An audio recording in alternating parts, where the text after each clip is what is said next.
నమస్కారం అండి. ఈనాటి కమ్మని కథ పేరు సోమరి. వినిపిస్తున్నది మీ విజయభాస్కర్. రామాపురంలో వీరయ్య అనేవాడు ఉండేవాడు. వీరయ్య వట్టి సోమరిపోతు, ఏ పని చేసేవాడు కాదు. తండ్రి సంపాదించి పెట్టిన ఆస్తిని ఖర్చు చేసి హాయిగా నిద్రపోయేవాడు.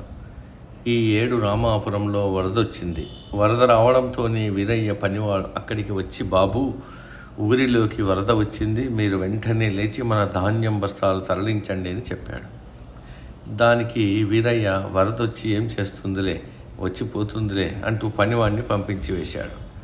అనంతరం ఊరిలోకి వరద వచ్చి ధాన్యం బస్తాలన్నీ నీటిలో కొట్టుకుపోయాయి.